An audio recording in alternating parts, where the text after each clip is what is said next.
Hi, it's Mai here of the Vincent's Superannuation Advisory Team, and welcome back to another instalment in the series where we answer your questions on superannuation. This week, we'll be discussing the topic of super splitting. So, what is super splitting? Now, super splitting is a strategy that can be utilised to redirect some of your super balance into your spouse's super account. So what happens is that you can elect to have up to 85% of your concessional contributions redirected to your spouse's account. Now, we've covered off on what concessional contributions are in previous videos, but in case you've missed them, concessional contributions are those contributions that your employer makes to your super fund on your behalf. So that's the super guarantee. Could be superannuation that you are salary sacrificing. It can also be contributions that you are making personally and then claiming a tax deduction for in your personal tax return.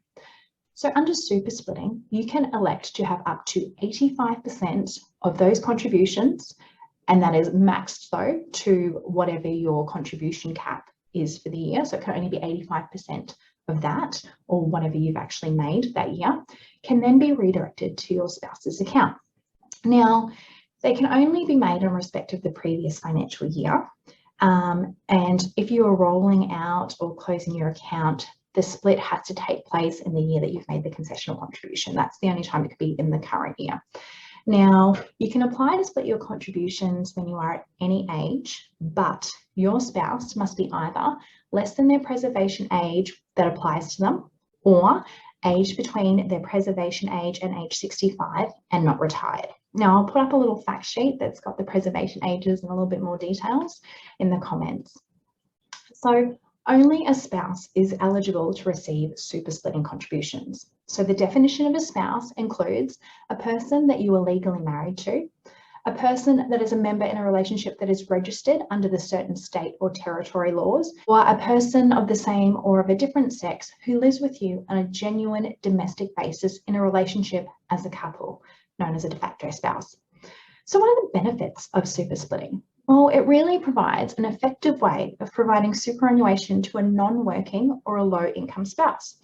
It can also provide the means to pay insurance premiums within the fund for a non-working or a low-income fund member or spouse. There are also benefits where one of you may be younger than the other. So due to pension minimum requirements, as members age, they are required to draw a greater portion of their balance. By shifting the balance towards a younger spouse, family may be able to maintain a greater super balance for longer, increasing the longevity of the retirement funds in a concessionally taxed environment. And if you split your super contributions with a spouse that is older than you, they may be able to satisfy a condition of release in the future and access to that benefit earlier. So lots of benefits around it. How do you go and do it? Well, you need to check with your superannuation fund as to whether they do allow super splitting to occur. You also need to check, will they charge you any fees for undertaking this? If you have an SMSF, it's not, you can do it. It should be allowed for under your deed and you as the trustee allow it. The other thing that you'll need to do is either fill out the ATO form to request the super splitting, or you'll need to check with your superannuation fund in case they have a specific form that you need to complete. And then you can elect to have an amount, as I said, up to 85% of what you've contributed to your fund, provided that is up to the concessional contribution cap limit, and then send it to the superannuation fund and they will process it. So that's it, superannuation splitting in a nutshell. If you'd like more information, please feel free to access the fact sheet below. Also, the ATO has some great links which I can pop in the comments, which go through some examples of how super splitting can be applied, as well as including a link to the form that you'd need to do it. Now remember, this is general advice only. We're not taking into consideration your personal financial situation, your needs or objectives. So that's it. Thank you for joining for this latest installment. If you have a question in regards to superannuation, please feel free to comment below with your question or send me a message directly in LinkedIn.